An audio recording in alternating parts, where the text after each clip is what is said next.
Hello नमस्कार दोस्तों, agriculture era institute में आपका फिर से एक बार स्वागत करता हूं। दोस्तों, हम जो बीएससी एग्रीकल्चर के अंदर जो फॉरेस्ट्री चलती है उसकी क्लासें लगा रहे थे। अपन जो फर्स्ट जो बेसिक थी उसके बारे में आपको बता दिया पिछली क्लास के अंदर। जो अपने पास कितने लेक्चर हैं, किस प्रकार से इनके अंदर अपना अध्ययन करेंगे लेक्चर का, कि जो पहले लेक्चर के अंदर अपन शब्दावली वगैरह का सारा मैं आपको सिलेबस बता दिया हूँ कि क्या क्या आएगा। ठीक है, तो अपना आज जो नेक्स्ट क्लास है, सेकंड जो अपना फर्स्ट लेक्चर रहेगा अपने जो शब्दावली ले लेते हैं। ठीक है, शब्दावली, इतिहास, परिभाषा। ठीक है, फॉरेस्ट्री की FOR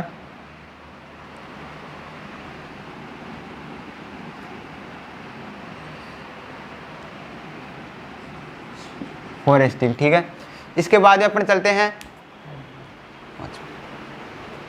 ठीक है, तो अपन शब्दावली और इतिहास की परिभाषा देंगे। ठीक है, तो अपन चलते हैं। इसकी आपको मैं परिभाषा पिछली क्लास में बता दिया, एक बार रिपीट कर देता हूँ।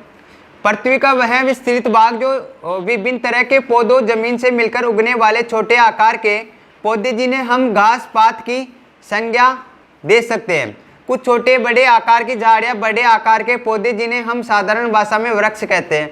छोटे, मध्यम तथा बड़े आकार वाले विभिन्न पौधों से आच्छादित वन कहलाता है। ठीक है दोस्तों, जैसे जैसे मैं आपको बोल के नोट्स करवा रहा हूँ वहाँ साथ साथ उतारते जाइए। ठीक है दोस्तों, इसके बाद में वन लैटिन भाषा के शब्द फॉरेस्ट शब्द से लिया गया है। जो वन है वो लैटिन भाषा का शब्द है। मैं आपको बता दूं, वन क्या है? लैटिन भाषा का शब्द है। लैटिन भाषा का शब्द है। किससे लिया गया है? फॉरेस्ट शब्द से लिया गया है। फॉरेस्ट शब्द से लिया गया है। ठीक है, और फॉरेस्ट का तात्पर्य होता है आउटसाइड। क्या होता है? आउटसाइड होता है। ठीक है, इसके बाद में अपन चलते हैं आगे। इस प्रकार से हम कह सकते हैं कि वन पृथ्वी के ऐसे क्षेत्र होते हैं जो कृषि योग्य नहीं होते। अपन इस प्रकार से अपन कह सकते हैं कि जो वन, जो कृषि पृथ्वी के जो क्षेत्र होते हैं वो एक वन कृषि क्षेत्र नहीं होते हैं, योग्य, जो कृषि योग्य नहीं होते हैं, अथवा अधिक ऊंचाई वाले सघन वृक्षों से आच्छादित होते हैं। इसके बाद अपन सिल्वीकल्चर देखते हैं। ठीक है, सिल्वीकल्चर देखते हैं। नेक्स्ट अपने सिल्वीकल्चर की शब्दावली।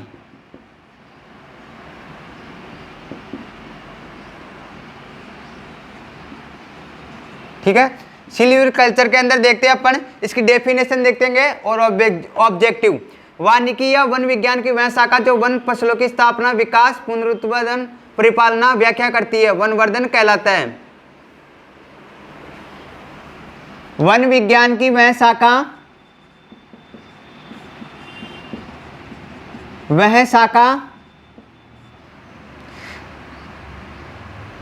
जो वन फसलों की स्थापना, विकास,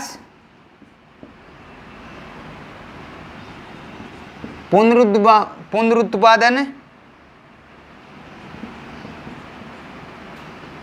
तथा परिपालन की व्याख्या करती है,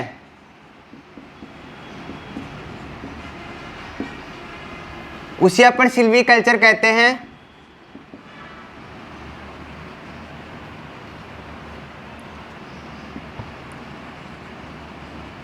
सिल्वीकल्चर कहते हैं। ठीक है, ये सिल्वीकल्चर की परिभाषा हो गई। ठीक है, इसके बाद में अपन जो ऑब्जेक्टिव देखते हैं। प्रति हेक्टेयर अधिक लकड़ी उपजो, आयतन का उत्पादन, आर्थिक दृष्टि से मूल्यवान प्रजाति का उत्पादन, अपन ऑब्जेक्टिव देखते हैं इसका। ठीक है, इसको एक बार उतार लीजिए आप। इसके बाद में इसका अपन ऑब्जेक्टिव देखते हैं। ठीक है, इसकी फॉरेस्ट्री की परिभाषा उतार लीजिए, वन के शब्द से लिया गया है, और सिल्वीकल्चर की परिभाषा उतार लीजिए। ठीक है दोस्तों, इसके बाद में अपन चलते हैं ऑब्जेक्टिव। ऑब्जेक्टिव के बारे में अपन जानते हैं।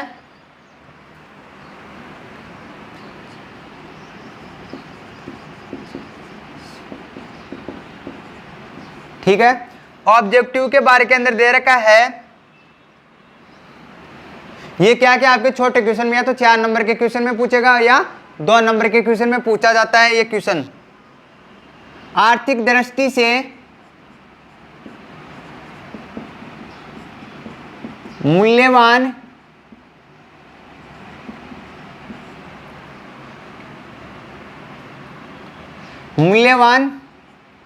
प्रजातियों का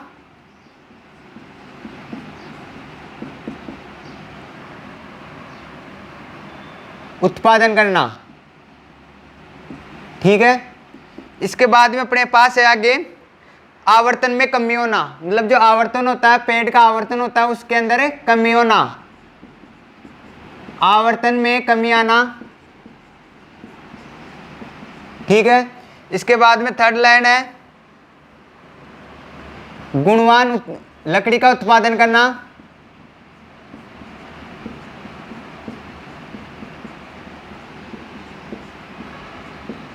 उत्पादन करना।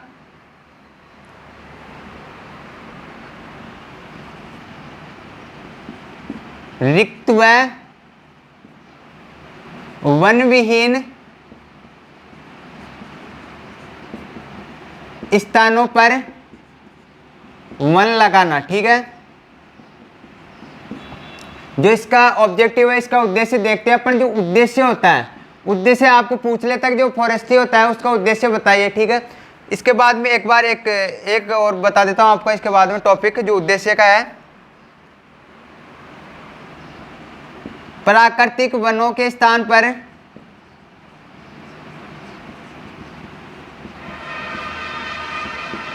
मानव निर्मित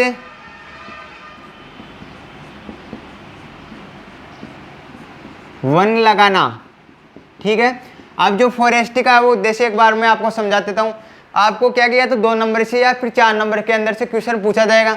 आर्थिक दृष्टि से मूल्यवान प्रजातियों का उत्पादन करना, मतलब जो आर्थिक दृष्टि के लिए अपन, जो आर्थिक कमजोरी को दूर करने के लिए अपने को अच्छी गुणवान जो लकड़ी होती है उसका उत्पादन करना चाहिए। ठीक है, इसके बाद में है आवर्तन में कमी आना, मतलब जो आवर्तन है उसके अंदर, लकड़ी के जो आवर्तन है उसके अंदर कमी नहीं आनी चाहिए।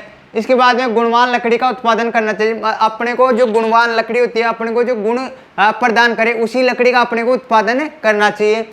इसके बाद में रिक्त व वन विहीन स्थानों पर वन लगाना चाहिए, मतलब जहाँ पे रिक्त स्थान हो या वन विहीन, जहाँ पर अगर वन नहीं हो वहाँ पर अपन को वन लगाना चाहिए।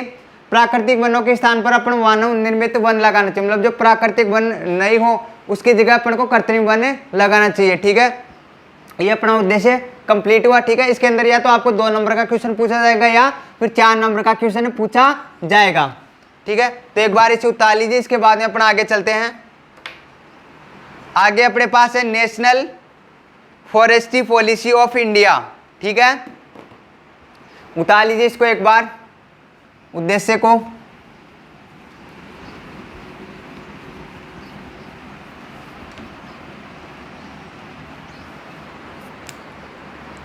क्या है आगे, national forestry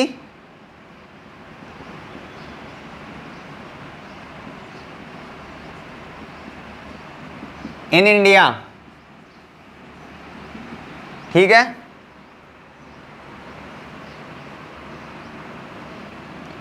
sorry, policy in forestry policy in India.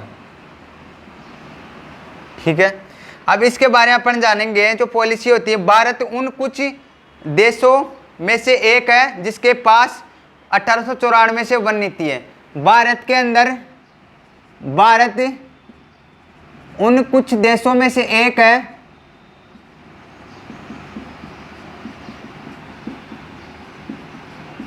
जिसके पास, भारत में क्या कि भारत के अंदर 1894 से वन नीति है।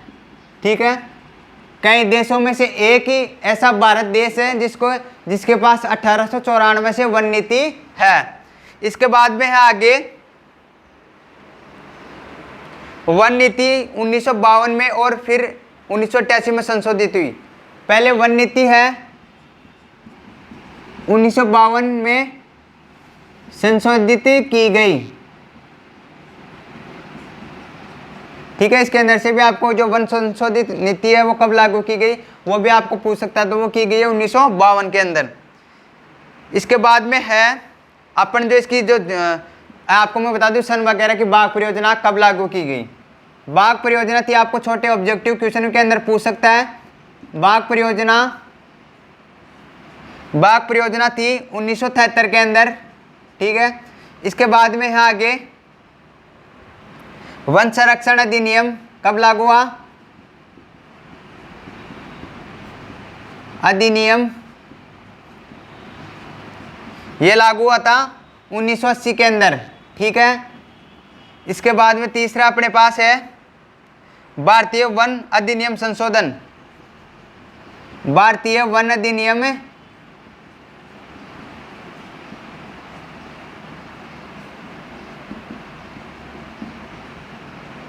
ठीक है।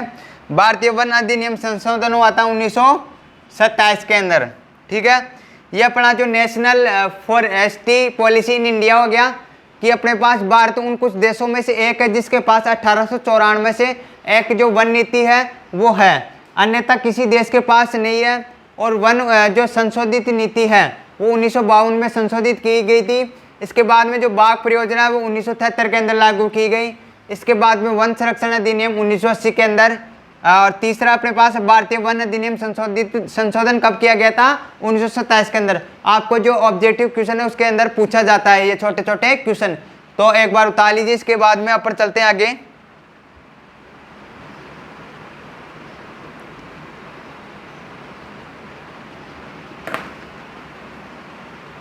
ठीक है, ये उतार लिए होंगे। इसके बाद में अपन आगे चलते हैं।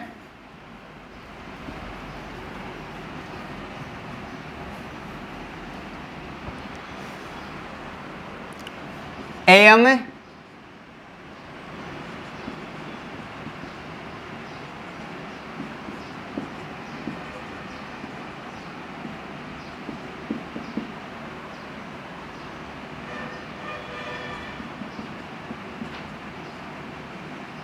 इंडिया, ठीक है। इसके बारे में अपन देखते हैं। पारिस्थितिकी संतुलन के संरक्षण और बहाली के माध्यम से पर्यावरण स्थिरता का रखरखाव, ठीक है, पहला टॉपिक हो गया। इसके बाद में प्राकृतिक विरासत का संरक्षण। प्राकृतिक विरासत का संरक्षण इधर देख लेते हैं इसका।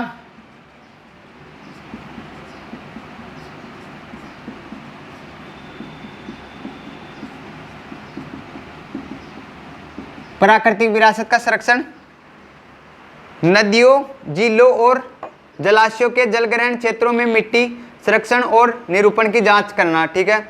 इसके बाद में राजस्थान के रेगिस्तानी क्षेत्रों और तटीय क्षेत्रों के साथ रेत की टिब्बा के विस्तार की जांच करना। बड़े पैमाने पर वृक्षारोपण और सामाजिक वानिकी कार्यक्रमों के मध्य जंगलों का वन काफी हद तक रखना। इसके बाद में ग्रामीण तथा जनजातीय आबादी के लिए ईंट, लकड़ी, मामूली उपज मिट्टी लकड़ी उपकरणा करना। इसमें अधिक मात्रा में अपन को जहां वन नहीं हो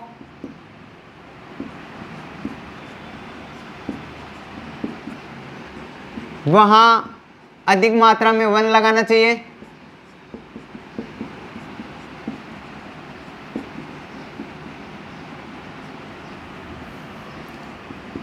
रिक्त व वन विहीन स्थानों पर वन लगाना चाहिए।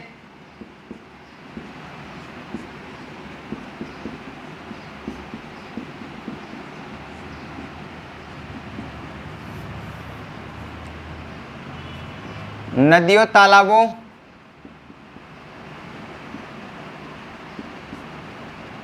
के पास वन लगाना चाहिए, ठीक है, ये हो गया। इसके बाद ये अपन चलते हैं वन उत्पादन और लकड़ी के इष्टतम प्रतिस्थापन के कुशल उपयोग को प्रोत्साहित करना चाहिए। वन उत्पादन को अपने को प्रोत्साहित करना चाहिए।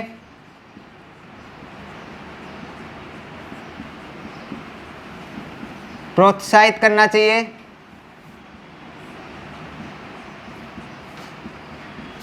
ठीक है। इसके बाद अपन आगे चलते हैं।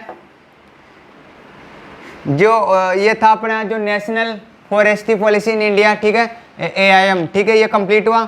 इसके बाद अपन चलते हैं आगे वन जीव अधिनियम, ठीक है। वन जीव अधिनियम कब लागू किया था? वन जीव अधिनियम कब लागू किया गया था? 1972 के अंदर, वन जीव अधिनियम 1972 के अंदर लागू किया गया था। ठीक है, इसके बाद में भारतीय वन्य जीव बोर्ड 1952 के अंदर,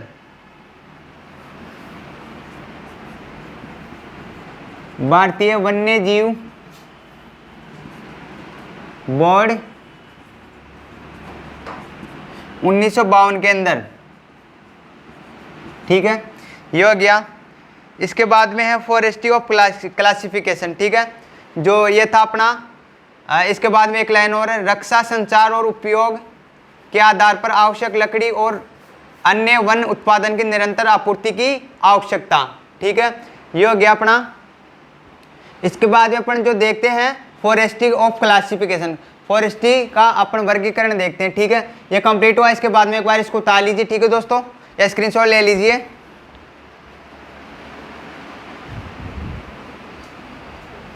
फॉरेस्ट्री ऑफ क्लासिफिकेशन देखते हैं अपन, जो फॉरेस्ट्री का वन का अपन वर्गीकरण देखते हैं। ठीक है,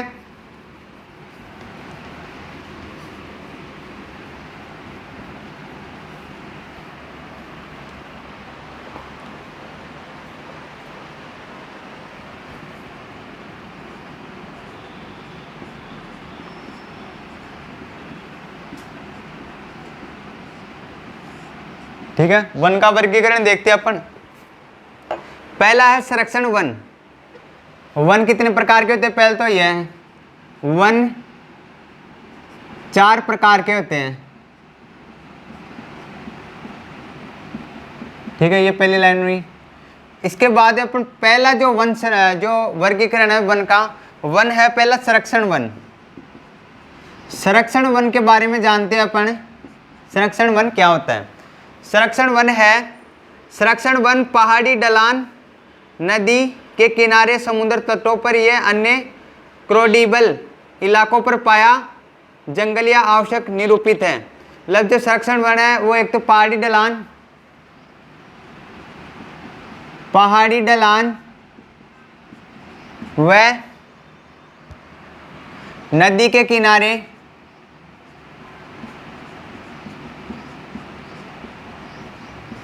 नदी के किनारे, समुद्र तटों या अन्य क्रोडिबल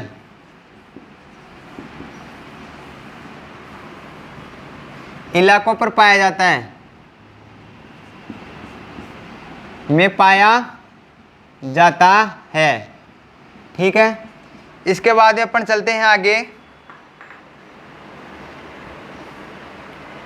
जो संरक्षण वन ये हो गया। ऐसे स्थानों में वन आवरण की आवश्यकता पूरी तरह से सुरक्षात्मक भौतिक विचारों से तय होती है। मतलब जो ऐसे स्थानों में, इसमें क्या है कि ऐसे स्थानों में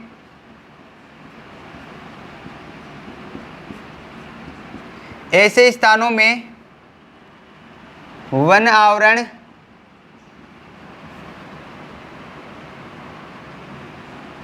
की आवश्यकता पूरी तरह से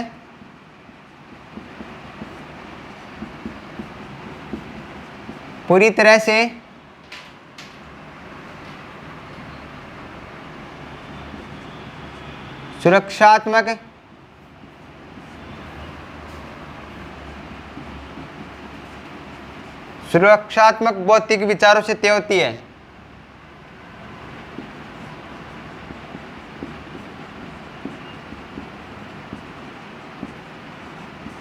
ठीक है, इसके बाद में है जैसे कि शरण की रोकथाम,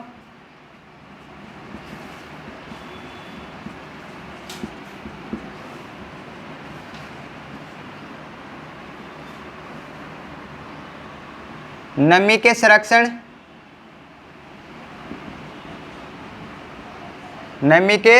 और नदियों और बाढ़ की गति नियंत्रण करना, और नदियों व बाढ़ की गतियों को नियंत्रण करना।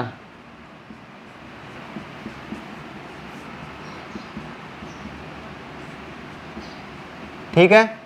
योग्य अपना जो वन का वर्गीकरण, पहला संरक्षण वन था। संरक्षण वन का है पहाड़ी ढलान व नदियों के किनारे, समुद्र तटों या अन्य क्रोडिबल इलाकों में पाया जाता है। ठीक है, वन संरक्षण।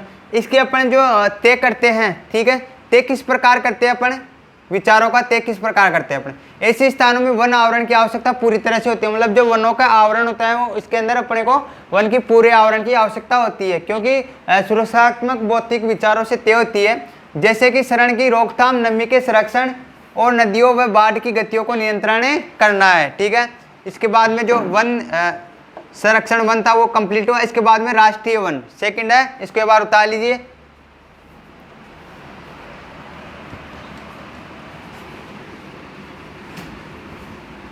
सेकंड कौन सा अपना, राष्ट्रीय वन।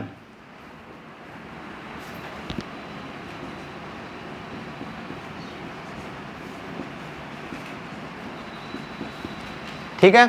राष्ट्रीय वन के अंदर दे रखा है, राष्ट्रीय वन भारत की ताकत और धन का आधार है। राष्ट्रीय वन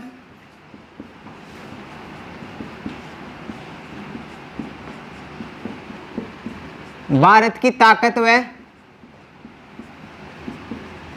धन है। ठीक है, क्योंकि वे बहुमूल्य लकड़ी असर वाले क्षेत्रों का निर्माण करते हैं, क्योंकि वह बहुमूल्य वाली लकड़ी क्षेत्र का निर्माण करते हैं।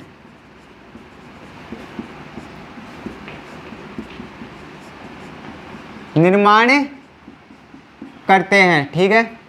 इसके बाद में अपने पास एक बार मैं आपको बता देता हूं पूरा, जिसके निर्माता रक्षा, संचार और महत्वपूर्ण उद्योगों के लिए अनिवार्य हैं, उन्हें पूरी तरह से देश के हित में प्रबंधित करना होता है। मतलब जो लकड़ी होती है, जो वन उत्पादन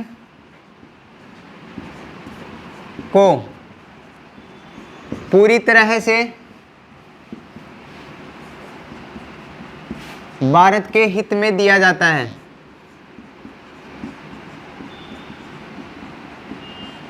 ठीक है। इसके बाद में है अगला,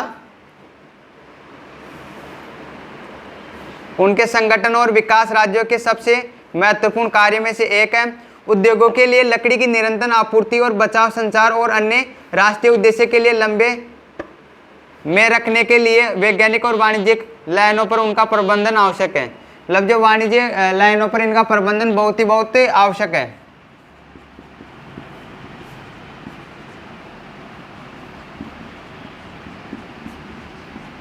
इनका प्रबंधन आवश्यक है। ठीक है। ये अपना जो राष्ट्रीय वन था वो राष्ट्रीय कंप्लीट हुआ। ठीक है। इसके बाद में तीसरा अपना जो क्लासिफिकेशन है, तीसरा क्लासिफिकेशन है वृक्ष नहीं ग्राम वन, कि ग्राम वन किस प्रकार का होता है। ठीक है। तो एक बार तीसरे को उतार लीजिए या स्क्रीनशॉट ले लिया करो इसका। दोस्तों जैसे जैसे मैं आपको करा रहा हूँ वैसे वैसे आप साथ नोट्स बनाते जाइए। ठीक है। तीसरा अपना है ग्राम वन। तीसरा कौन सा है, अपन ग्राम वन देखते हैं। गांव के जंगल, जिन्हें लोकप्रिय रूप से ईंधन के जंगल कहा जाता है, का मुख्य उद्देश्य मुख्य रूप से आवास और कृषि औजारों, लकड़ी के संबंध में आसपास के गांवों की जरूरतों को पूरा करना, खाद और चारे के लिए पत्रे, बाड़ लगाने के लिए कांटे, चराई, खाद व उत्पादन। इस तरह गांव के जंगलों के प्रबंधन को वर्तमान और साथ ही स्थानीय आबादी के भविष्य की जरूरतमंदों को पूरा करने लक्ष्य का करना होता है अपना जो ग्राम वन होता है। ठीक है।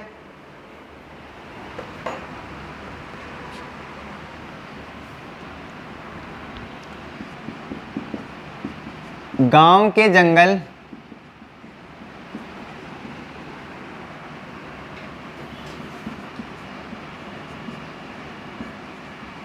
लोकप्रिय रूप से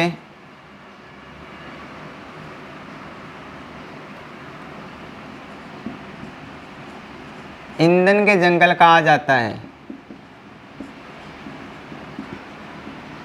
क्या कहा जाता है, ईंधन के जंगल कहा जाता है। मुख्य उद्देश्य रूप से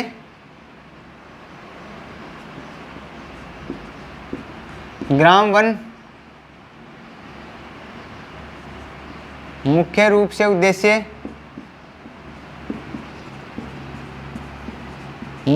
उद्देश्य आवास, ईंधन, लकड़ी के औजार,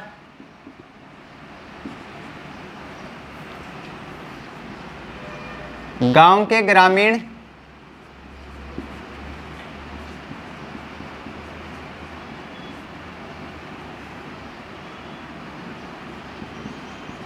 आवश्यकताओं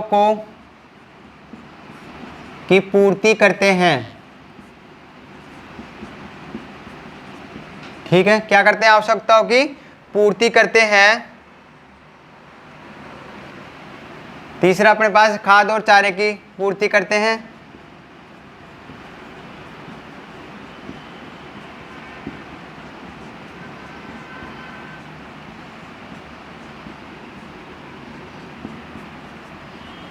खाद और चारे की पूर्ति करते हैं। पत्रे बाड़ लगाना,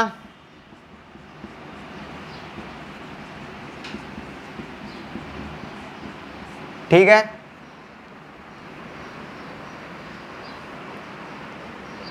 गांव के जंगल में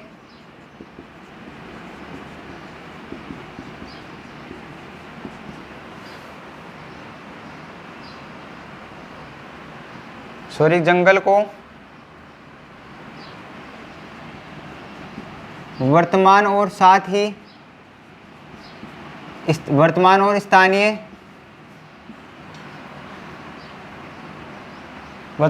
स्थानीय भविष्य में जरूरतमंदों की सहायता होती है। ठीक है, ठीक है। ये अपना जो ग्राम वन था, ग्राम वन आपको मैं एक बार फिर से समझा देता हूँ। गांव के जंगल लोकप्रिय रूप से ईंधन के रूप में जंगल कहा जाता है। मतलब जो गांव के जो जंगल होते हैं उसको अपन लोकप्रिय रूप से ईंधन भी कहा जाता है।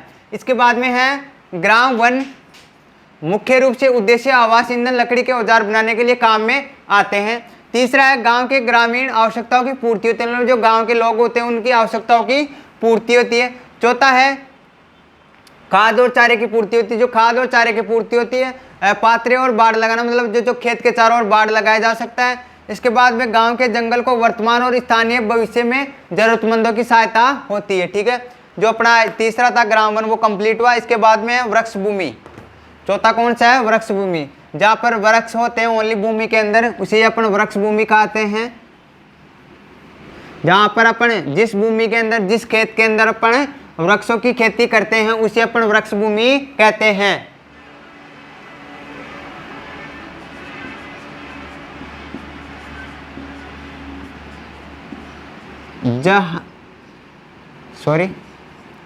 जिस खेत में हम वृक्षों की खेती करते हैं उसे हम वृक्ष भूमि कहते हैं।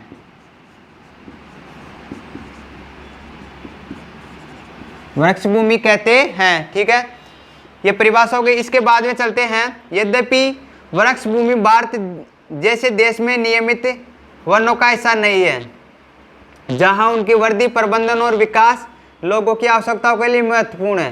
मतलब जो जहां उनकी वृद्धि, प्रबंधन और इनकी वृद्धि और प्रवर्धन विकास मनुष्य के लिए आवश्यक है। इनकी वृद्धि, विकास, प्रबंधन मनुष्य की आवश्यकताओं के लिए आवश्यक है। ठीक है, इसके बाद में है आगे, उन्हें किसी भी अच्छी तरह से माना जाने वाला नीति से बाहर नहीं छोड़ा जा सकता। भारत सरकार के भूमि परिवर्तन कार्यक्रम में 10 वर्षों में 30 करोड़ वृक्ष लगाए जाने की परिकल्पना की गई है। भारत सरकार के भूमि परिवर्तन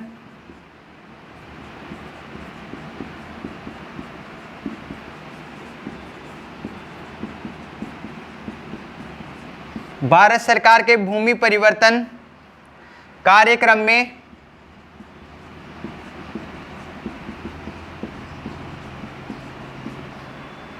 दस वर्षों में 30 करोड़, कितने, 30 करोड़ वृक्ष लगाने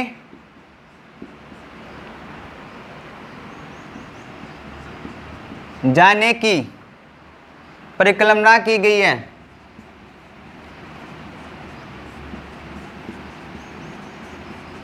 ठीक है, अपना जो चौथा क्लासिफिकेशन है वो चौथा क्लासिफिकेशन कौन सा है, वृक्ष भूमि के अंदर दे रखा है जिस खेत में वृक्षों की खेती करते हैं, कि जिस खेत के अंदर अपन वृक्षों की खेती करते हैं उसे अपन वृक्ष भूमि कहते हैं।